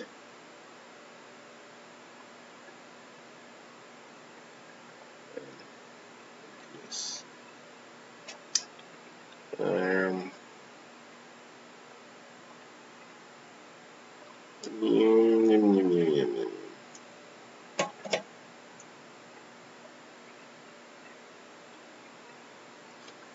plus the hydrogen, yeah, plus the hydrogen. So I need to do some dancing here to balance that now. I can do some dancing here to balance that.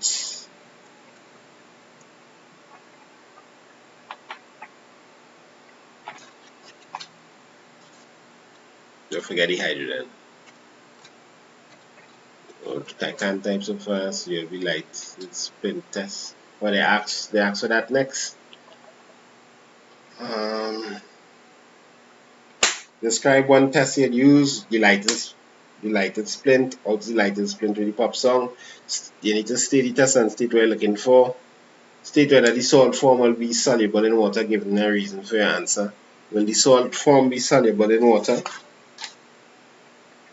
Feeling a little cooler where that is concerned. Will the salt form be soluble in water? Sodium ethanoate. All sodium salts are soluble in water. Somebody quarreling. I seen somebody quarreling there.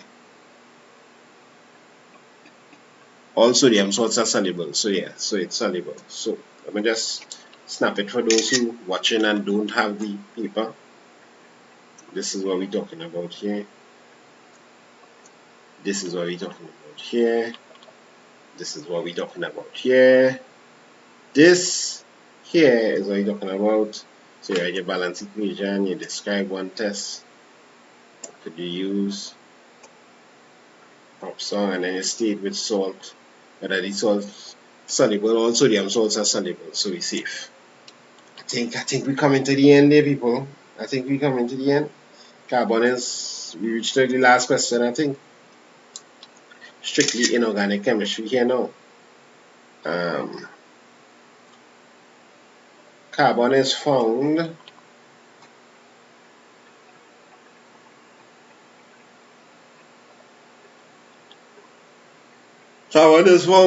in form of diamond and graphite, and is main component in many naturally occurring compounds such as organic matter and carbon dioxide gas. State one way in which diamond differs physically from graphite. How does diamond differ physically from graphite? He cussing me out, my mother, and then deleting it. Adam,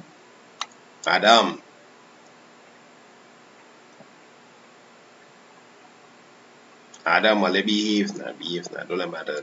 Oh gosh, just ease up now. State one which in which diamond differs physically from graphite. Diamond hard, graphite soft. It hard versus soft. Alright, state one similarity between diamond and graphite other than they both contain carbon. So one similarity, both of them have a high as hell melting point, and melting them suckers them is take real energy. Right? Because even though diamond soft and it had this one weak bond, the other bond strong as hell. So that's the similarity. So we can move forward. This question I had, people say this question hard. This is the question that's supposed to be hard. Then we keep going and see maybe it get harder. Carbon can react with a limited supply of oxygen to form carbon monoxide. Are they chatting bad stuff? Or they are having a relationship battle in my conversation. Jeez, boy. For real. Or they for real out here. So it have a three-way battle going on here. So what is really happening? Adam and light spectrum quarreling over a girl here. Right. Normal thing, normal thing. So they're going to let relationship scene mess a little before exam, right? Alright. And now they're quarreling with each other for real, right? And they call Gary and them. Woo! Anyhow, let me move forward. Let me move on. And like, if you wanna like message me now, yeah, take it outside, fellas. Take it outside. Write a balanced chemical equation, including to show the formula of carbon monoxide. So we are reduced the spend, give up the ghost right? We have reduced oxygen, the limited supply of oxygen, right? So, and it's one balanced chemical equation you want. Give me the equation there, people.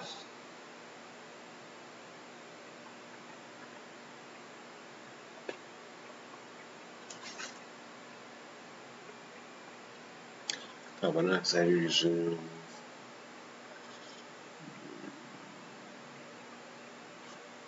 2 carbon plus O2 giving you 2 CO grams. Now, this one is weird. Like what's really happening is that the carbon is forming into carbon dioxide, and then the carbon dioxide is react with the oxygen to form carbon monoxide. So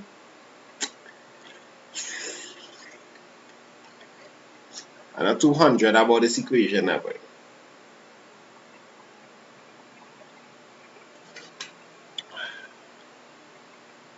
So as far as I remember from a A-level chemistry, is that carbon reacts with oxygen to form carbon dioxide, and the carbon dioxide, since the low oxygen, is react with the oxygen to form carbon monoxide or something like that.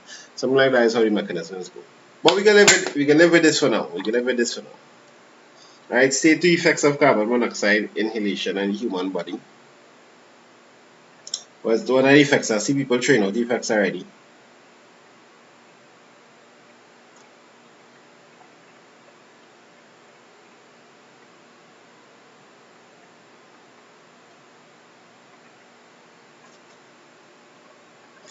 It's a poisonous gas and can reduce the hemoglobin ability to properly trap oxygen through respiratory problems, through red blood cells.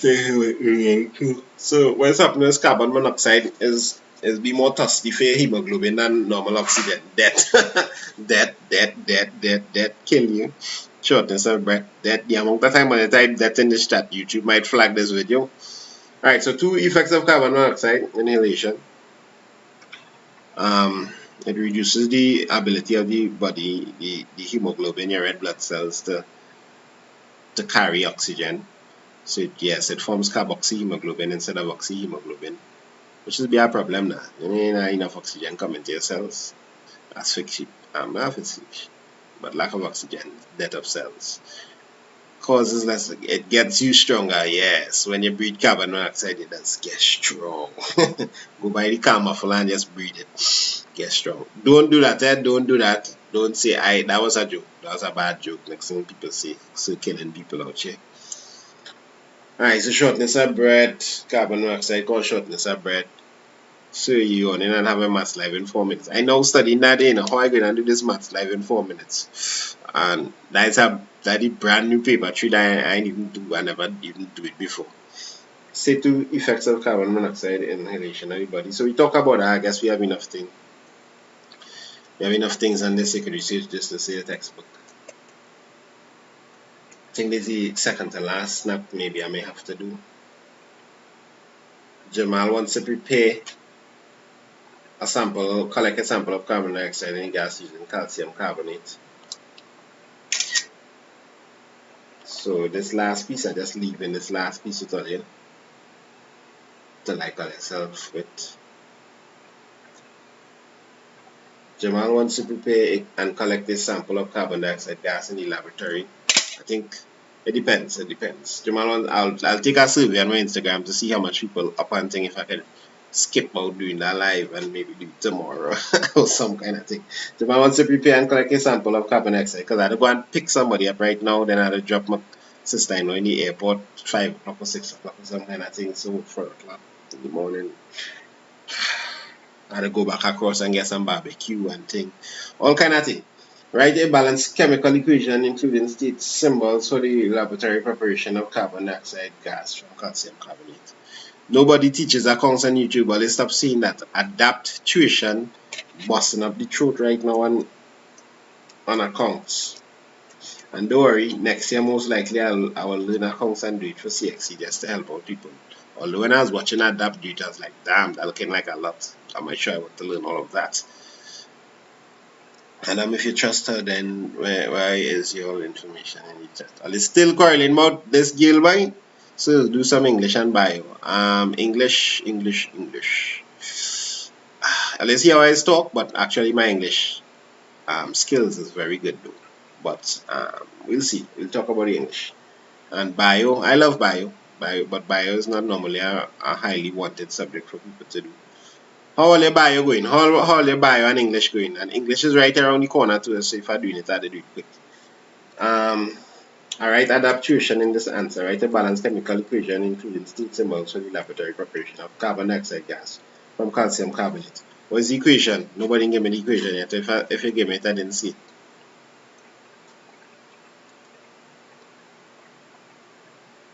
Some boy get lose the gal tonight. Imagine you come to learn maths here and lost a gal in and lost a gal in the maths, like, oh god. Oh gosh. Oh, don't make it so. Don't make it sound so. I'm seeing the equation calcium carbonate. I write it with my finger. Calcium carbonate.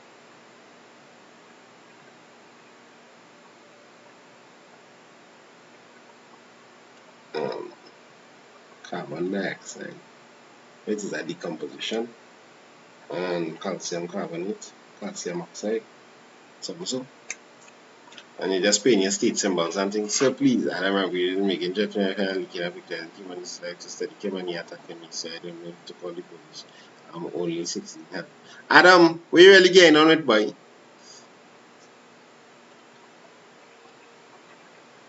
Adam, talk to me on the Instagram. Let me settle this. Talk to me on the Instagram, right? Message me on Instagram. I gotta talk to you and we get settle this because you're sounding like too much people reporting on you and you're sounding like you're really doing some kind of thing here. Don't worry. As a good counselor, I can let you know whether to stay or to run away or to just focus on your maths thing. I'll leave Adam. Adam will behave himself. Alia. So this calcium carbonate and what is it, CL? This preparation. This is a preparation that I just need to look off in your book and I'm going to draw this whole diagram. Right? Preparation. I feel like the draw it that close them and starting to drop and starting to fight up and thing and ain't nobody boss, nobody digitally here. We cool. Explain the lab preparation. Oh geez. Right, let me pull this up. Are they really going to make me explain the preparation of carbon dioxide using that calcium carbonate thing, man? Wait again. Where are you? So what I'll be doing is hitting the calcium carbonate. I could pull this diagram from the internet, but instead I have to draw this. I'll then see again problems to draw right now. Allow me to draw this thing by calcium carbonate to carbon dioxide. But once the people ask, I try to deliver. Once the people ask, I try my best to deliver. But it's be a little rough. I guess in the equation I could have include the HCl instead of just throwing down the equation bare just so. So this is a better equation here. That's a better equation instead of water. Antibiotic includes from calcium carbonate, but they didn't really suggest the use of HCl or anything like that. However, so you have your marble chips, which is your calcium carbonate there.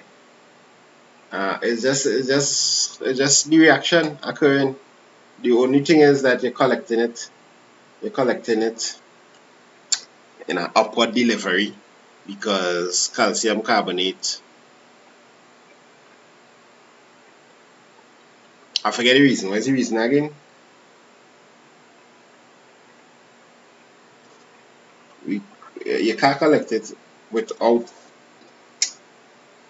What's the reason again? Man, I forget this thing.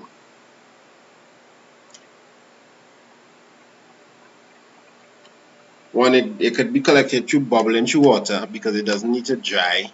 It's less dense than air. And something else.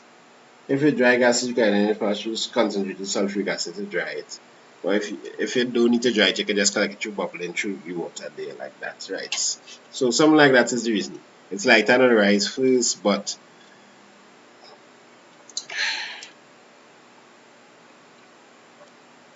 something else I'm missing here that we need to take away. My energy kind of shutting. I'm shutting down here, people. I'm shutting down here.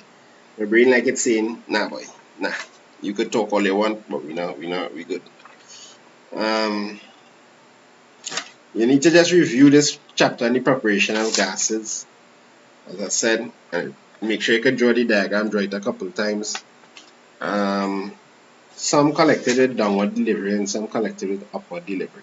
Like ammonia is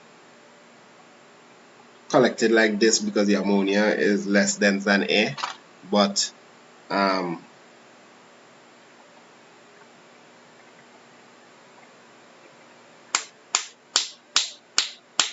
carbon dioxide is more dense than air. So if this is the wet, they say they wanted it dry. Like if they wanted it dry, you'd have to pass it through sulfuric acid.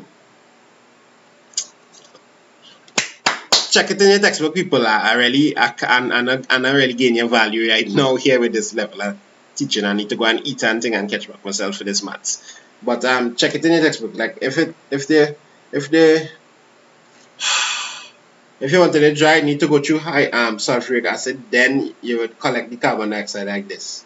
And you don't need to worry because carbon dioxide is more dense than air, so it will displace the air and you collect it here. You collect the gas in a downward delivery style. Right? Once your glass covered, your jar covered, just it will displace the air.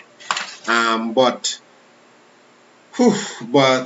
ammonia gas, you collect that upward because ammonia is less dense. Alright, that enough. Dog, I tell you a message, so your brain ready to give up.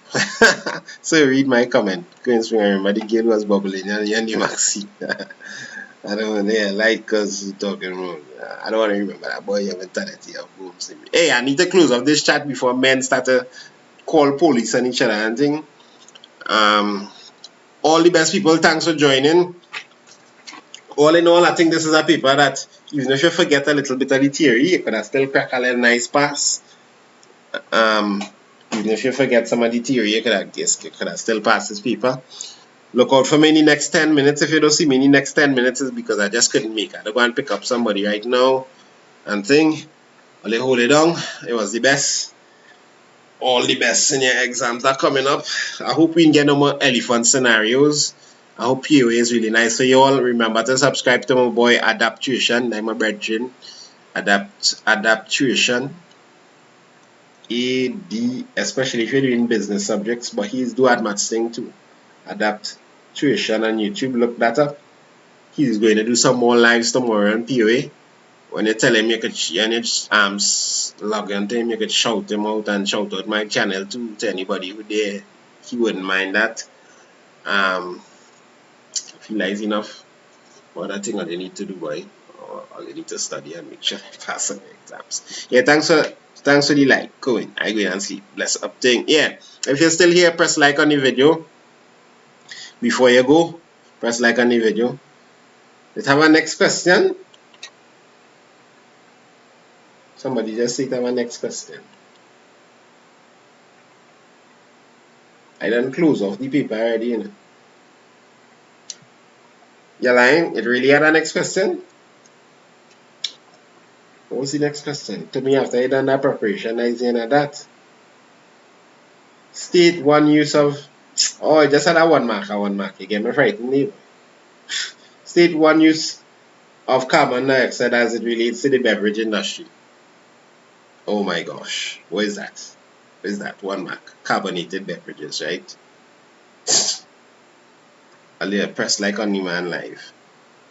Yes. Need everyone. Carbon dioxide is used to carbonate and give a fizz to the beverage. So everybody understand that. Everybody know that. We out there. We out.